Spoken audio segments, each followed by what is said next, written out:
नमस्कार मित्रों।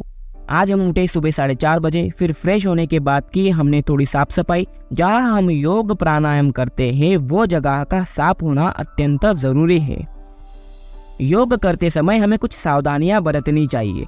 जैसे योग करने से पहले एक योग शिक्षक से संपर्क करें जो आपको सही तरीके से योगासन और प्राणायाम की तकनीक सिखा सके। योग को स्थिर रूप से करने के लिए समय निकालें। अधिक जल्दबाजी में योग न करें। योग में सहायक है कि उसकी सामग्री का उपयोग करते समय सही मात्रा और तरीके से करें।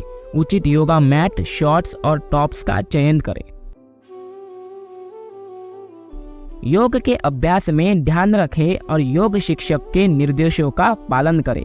अपनी शारीरिक सीमाओं को समझें और उसके अनुसार ही आसन को करें। अत्यधिक दबाव से बचें।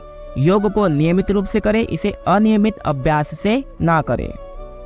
यदि आप में कोई शारीरिक समस्या है तो योग करने से पहले डॉक्टर की सलाह जरूर ले लें। स्वस्थ और संतुलित आहार लें जो आपकी ऊर्जा को बनाए रखने में मदद करेगा। योग होने के बाद मैं करता हूँ प्राणायाम और 1 आवर तक मेडिटेशन। प्राणायाम से हमें काफ़ी सारे लाभ मिलते हैं, जैसे कि प्राण शक्ति की मात्रा और गुणवत्ता बढ़ाता है। रुकी हुई नाड़ियाँ और चक्रों को यह हमारे खोल देता है। आपका आभा मंडल फैलाता है। मानव को शक्तिशाली और उत्साहपूर्ण बनाता है। मन में स्पष्टता और शरीर में अच्छी सेहत आती है। शरीर, मन और आत्मा में तालमेल बनता है। फिर किया हमने स्नान और हर हर महादेव बोलकर आ गए हम शिव जी के मंदिर। 1 लोटा जल और सारी समस्या हल। फिर घर आने के बाद हम लिखते हैं डायरी, जिसमें हम लिखते हैं महादेव, मैं आपकी शक्ति और सामर्थ्य में विश्वास रखता हूँ। मैं संकल्प से भरा हुआ हूँ। मेरी आत्मा अज्ञानता से मुक्त है और मैं जीवन के हर पहलू में सफल हूँ। मैं प्रेम और शांति का वातावरण बनाता हूँ और मेरी जिंदगी में आनंद और समृद्धि है। स्वास्थ्यवर्धक, सकारात्मक और संतुलित जीवन में जी रहा हूँ। महादेव, आपकी कृपा मेरे साथ है और मैं सदैव आपके आशीर्वाद में रहता हूँ। ओम नमः शिवाय। इसके बाद हम चले जाते हैं कॉलेज और वहाँ हम पढ़ते हैं भारतीय दर्शन और पाश्चात्य दर्शन में अंतर। भारतीय परंपरा में दर्शन उस विद्या को कहा जाता है जिसके द्वारा तत्व का साक्षात्कार किया जा सके।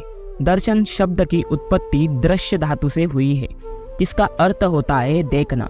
यह देखना स्थूल नेत्रों से भी हो सकता है एवं सूक्ष्म नेत्रों से भी हो सकता है।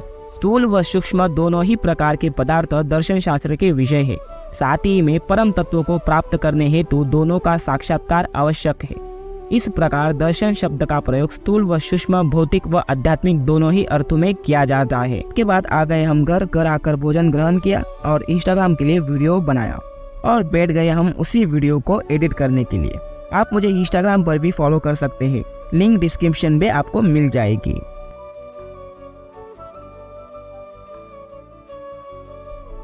फिर हमने की पढ़ाई, जिसमें हमने पढ़ा टीचिंग्स ऑफ वेदास। वेद प्राचीन हिंदू शास्त्रों का एक संग्रह है, जिसमें भजन, अनुष्ठान और शिक्षा है। उन्हें हिंदू धर्म का सबसे पुराना और सबसे पवित्र ग्रंथ माना जाता है और माना जाता है कि प्राचीन भारत में दिव्य प्रेरणा के माध्यम से संतों और ऋषियों को प्रकट किया गया था।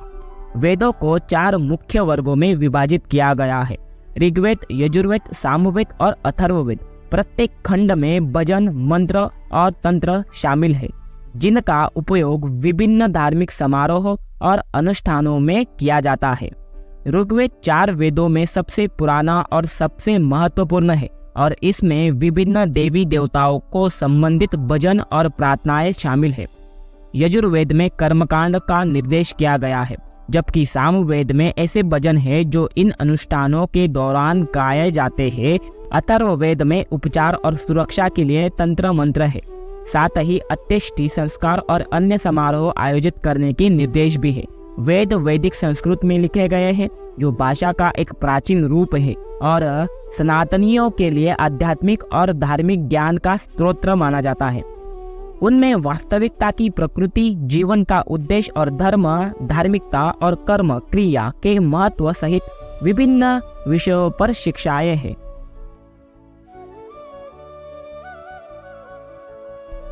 पढ़ाई करने के बाद की हमने एक्सरसाइज। आप लोगों को नहीं पता होगा, परंतु मैंने कुछ पिछले 15 दिनों में 5 to 7 kg वेट मेरा लॉस किया है, जिसमें मैंने पूरा मेरा अनहेल्दी फैट लॉस किया है। और खाने में मैं सिर्फ ग्रीन वेजिटेबल का पानी पिया करता था और उसके साथ थोड़ा भाकर हो तो वो खाया करता था। एक्सरसाइज करने के कुछ आधे घंटे बाद हम स्नान करने बैठ गए। स्नान होने के बाद शांभवी महामुद्रा,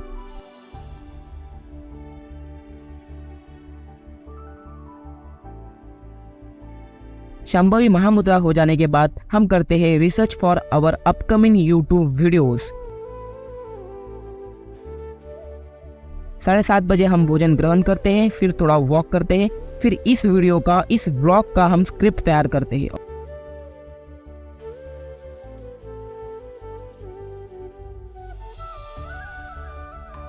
और 9:30 बजे हमने किया त्राटक मेडिटेशन और 10:30 बजे तक हम चले गए सोने।